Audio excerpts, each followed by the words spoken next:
Bonjour à tous. Aujourd'hui, je vais vous présenter l'application concrète du tarot.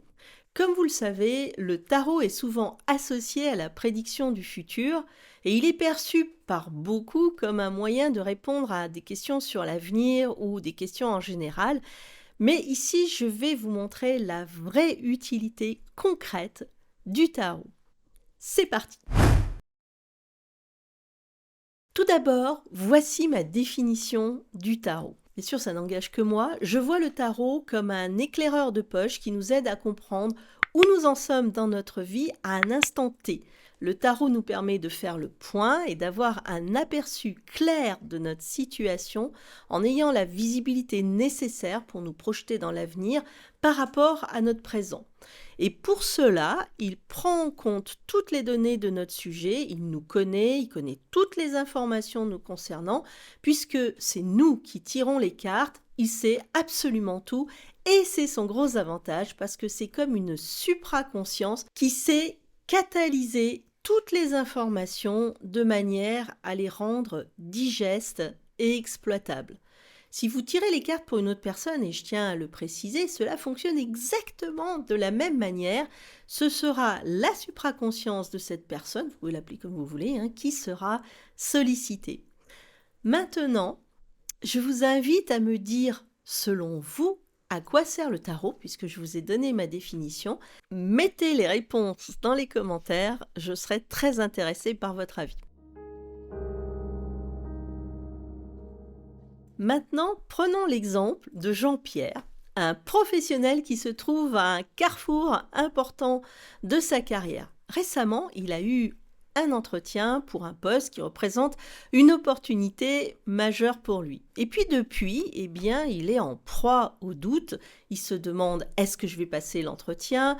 Vais-je obtenir ce poste? Suis-je vraiment fait pour cette carrière? Bref, il a plein de questions dans son cerveau. Sans le tarot, Jean-Pierre pourrait avoir un handicap par rapport à une personne qui aurait le tarot. Je m'explique. C'est qu'il n'a pas forcément de visibilité sur la situation en dehors de ses analyses et de son ressenti, ce qui n'empêche pas d'un autre côté qu'elle pourrait être bonne, bien évidemment, mais avec le tarot, il pourra avoir une vue objective de la situation et des débouchés de ses possibilités. Alors bien sûr, sans le tarot, il pourra aussi essayer de décrypter les réactions de l'intervieweur, il pourra également chercher des conseils auprès des amis ou des collègues, mais une chose est sûre, c'est qu'on est rassuré que par sa propre vision personnelle, car en général, on ne voit les choses que par rapport à son propre prisme. Et donc, le tarot ici permet d'utiliser la vision de la personne pour communiquer avec elle et rendre la situation compréhensible pour elle. Donc maintenant, on va dire que Jean-Pierre est un utilisateur averti du tarot. Après son entretien, il décide de consulter son jeu de tarot et il pose des questions précises. Quels sont mes points forts? Quels sont mes points faibles dans l'entretien?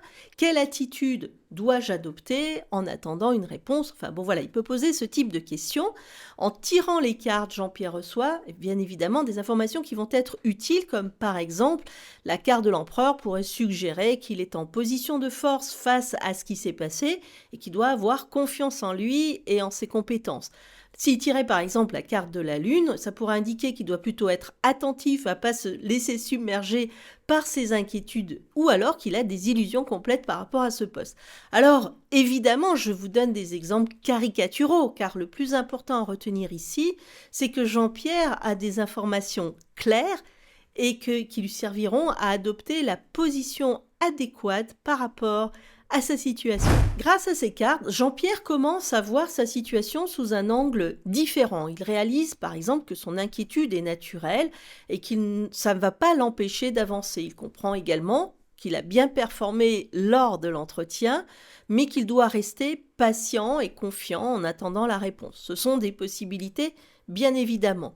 Cette séance de tarot aide Jean-Pierre à transformer son anxiété en une attitude proactive.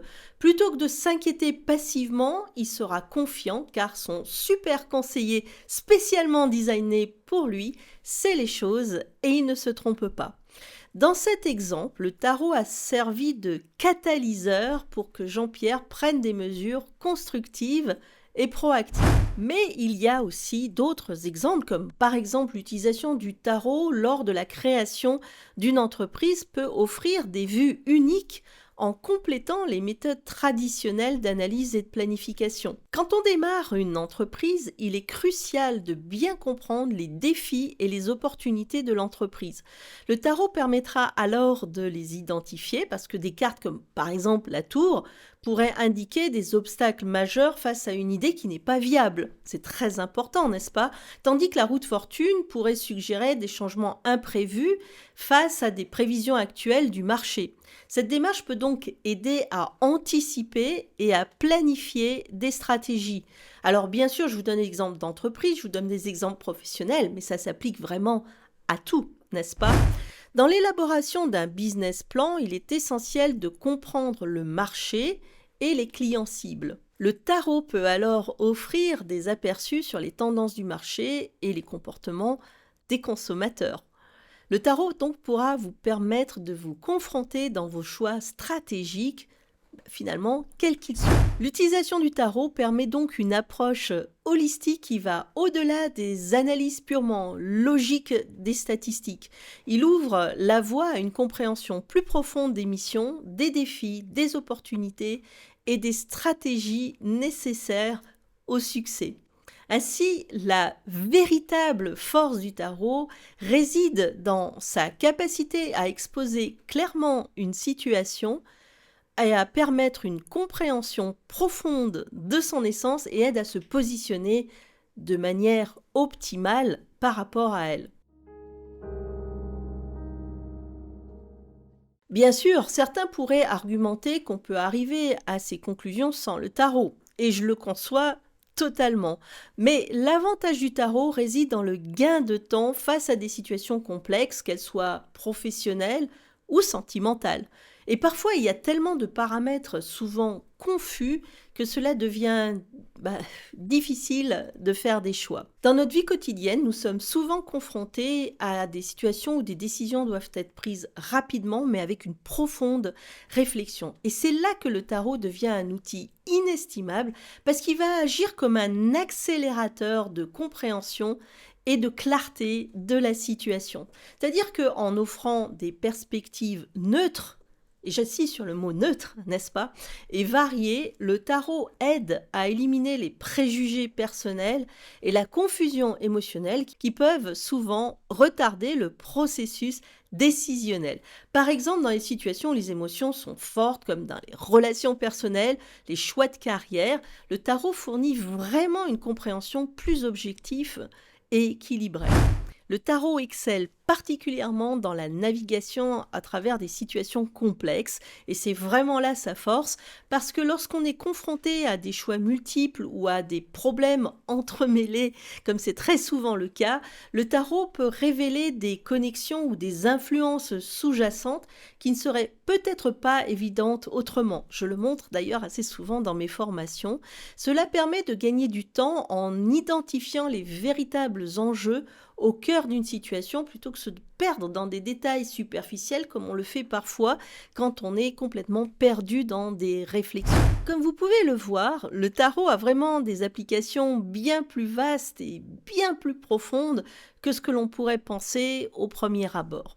Il ne s'agit pas juste de prédire l'avenir comme on le pense communément, mais de comprendre le présent pour mieux naviguer dans le futur. C'est ça en fait le petit truc du tarot. N'hésitez pas à partager vos expériences avec le tarot dans les commentaires. Et si cette vidéo vous a plu, n'oubliez pas de vous abonner et d'activer la cloche pour ne manquer aucune de mes futures vidéos. Je vous remercie de votre attention et de votre écoute et à très bientôt. Au revoir.